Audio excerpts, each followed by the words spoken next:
Queen Cosmetics is a brand I've been long overdue to make a YouTube video on. They're a brand that's known especially well for their sparkly products, especially their sparkly lip glosses. But they also make some really special sparkly eyeshadows. And recently they came out with 5 brand new single shadows, so I thought what we would do is go ahead and swatch and talk about them. I will also have try-on demos of all 5 shades. I also have 5 of their sparkly lip glosses. These are some of their best sellers, so I'm going to go ahead and swatch and talk about them and try them on as well. I've been using Queen Cosmetics for a few years now, so they're not brand new to me. And I do have a discount affiliate code, so I'm going to go ahead and pop it up on the screen now. First, we have the shade Celestial Being, and I would describe this as a very high density sparkle shadow that has a diamond-like effect. I think that this shadow is going to be a crowd favorite, and it's really one of the most intense versions of this type of shade that I've ever tried. I wouldn't exactly describe it as a sparkly topper because it is so opaque and the sparkles are so kind of dense. So this isn't the type of shade that you're going to apply and just have like a sort of dispersed sparkle effect. But look how intense and blinding this shadow is. It absolutely blew me away, and I was so excited to put this one on my eyes. I just did a very simple halo eye, and I really wanted you to see how this shadow looked all over the eyes. This isn't the type of formula that you're going to get a lot of fallout with, in my opinion, but I would still use a tacky primer. The texture of the shadow in the pan is smooth and just the tiniest bit emollient. The second shade we have is called Seductress. This is a really beautiful pale pink. The size of the sparkle particles in this one is just a little bit larger than the first shade I showed, and the particles themselves are a bit more dispersed, so you will get a more kind of topper-like effect. I find that I'm very picky when it comes to pink shadows. There's definitely many shades of pink that I don't find to be particularly flattering on me. This is a very cool-toned pink. It reminds me a little bit of Urban Decay's Glitter Rock Moondust shadow, but honestly, this one is a lot sparklier in my opinion. Because this shade is a little bit more sheer in comparison to Celestial Being, you could use it topped over other shimmers, or even as a bit of an inner corner highlight. Just an absolutely beautiful shade. Next, we have the shade Stargirl. This is an incredibly sparkly silver shadow. It's very metallic while still being extremely sparkly. And in my opinion, shades like that are relatively hard to come by. I feel like shades are either very sparkly or very metallic, but rarely both. I'm just very impressed by the level of sparkle on all of these shades, and I feel like they pair so well with their sparkly glosses. I also just feel like if you are looking for a very high impact one and done shadow, these are a great option for that. And I really feel like you can see that magic when I put them on the eye. I feel like I'm sort of discovering a hidden gem with these eyeshadows. I feel like I haven't heard that many people talking about them, but wow, I mean, all of the shades that I've tried so far have absolutely blown me away. Next, we have the shade Renaissance, and I would describe this one as a golden champagne. Just like Stargirl, it's very foiled, but still very sparkly. Really, the most topper-like shadow that I've swatched so far has been the pinkish one, Seductress. And I would say that all of these shades are on the more cool tone leaning side. When I swatch this one, I think you can see that it has some smaller sparkle particles, but it also has ones that are on the more kind of medium to larger side.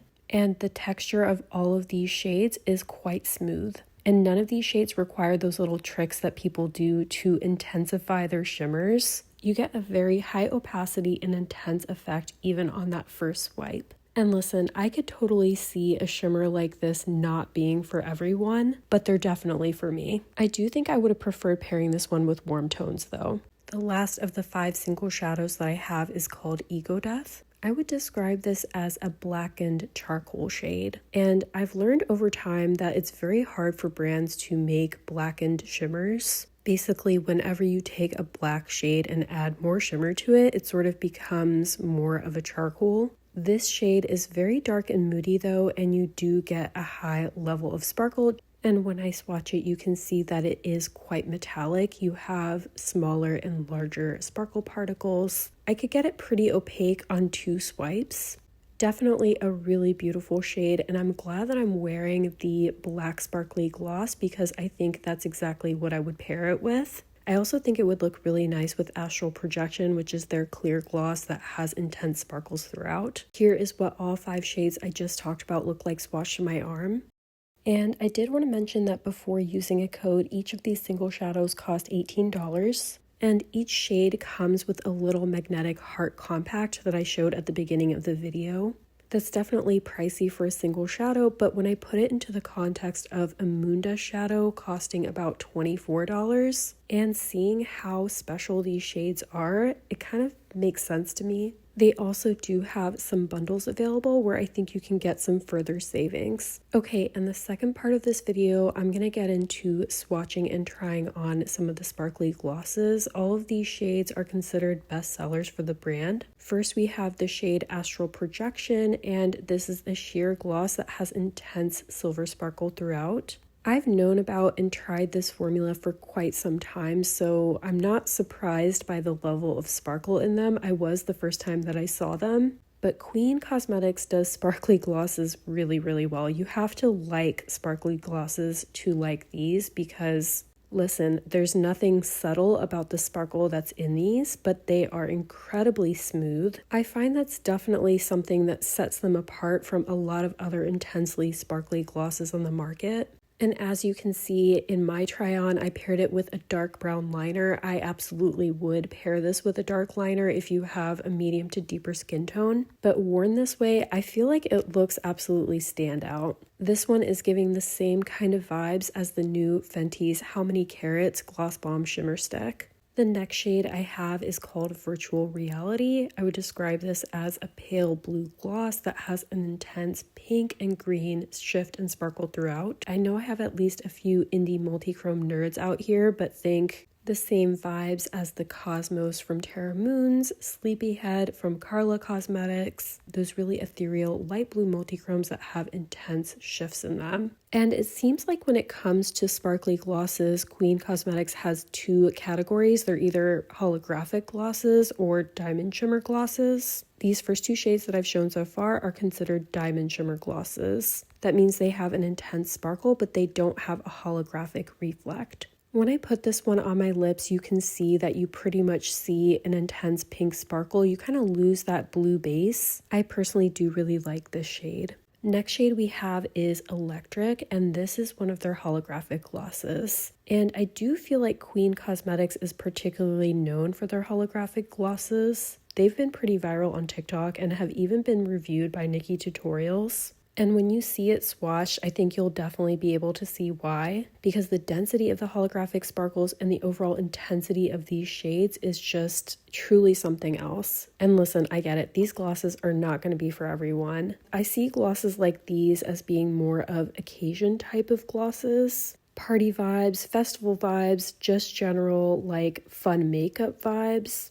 And something I always like to mention with holographic products is that you're going to get the max effect in bright light and sunlight. That is where you're really going to appreciate that intense holo effect. And that's precisely why I'm showing you what it looks like with my phone flashlight as well. You can see how even more magical they look. The next shade we have is called Moonstone. This has a really light pink base with a sort of golden leaning sparkle throughout. Moonstone is another gloss that falls under that umbrella of diamond shimmer glosses. And I think that while I appreciate both formulas, I do have a preference towards the diamond shimmer. It's just personally the type of shade I tend to wear more. Both formulas are equally comfortable on the lips. The shade definitely surprised me a little bit when I did my try on. I wasn't expecting to like it quite as much as I did, and I think that it would pair so well with that sparkly pink shadow. I actually think that all of these shades they chose for their eyeshadows make a lot of sense because for most of them you're able to find a corresponding sparkly gloss, and I think that matching your lip gloss and your eyeshadow is just such a vibe. Last but certainly not least, we have the black holographic gloss called Black Widow, and I have featured this shade before. It was in my most recent black gloss video. This shade has definitely gone viral, and when you see the swatch, I think you'll see why, because it's not only very intensely sparkly, but it's also very opaque. The combination of those two factors make it incredibly unique, just like Isamaya's Beetle lip gloss, except that one isn't hollow. I also find the Isamaya to be a lot patchier in the application. Like this one, you can get it to look good all on its own, even without lip liner, even without a liquid lip underneath. This is what it looks like all on its own, and if you want to make this even more foolproof, you can pair it with a matte liquid lipstick underneath. Here's what it looks like with Phone Flash, just so you can appreciate that hollow effect even more. And here's what all 5 sparkly glosses I just talked about look like swatched on my arm. Queen Cosmetics actually does have a much larger gloss inventory, but in this video, I just wanted to focus on some of their most viral, well-known glosses, some of their best sellers, just as a good starting point, especially if you're newer to the brand. Now that we've had a chance to go over everything, I'd love to hear which were your favorite shades. I'd also love to hear if you've been meaning to try Queen Cosmetics, have had anything on your wish list, have any other favorites, or if you think you're keen to try anything in the future. As always, I hope you found this video helpful. Thank you so much for watching, and I'll see you in the next one.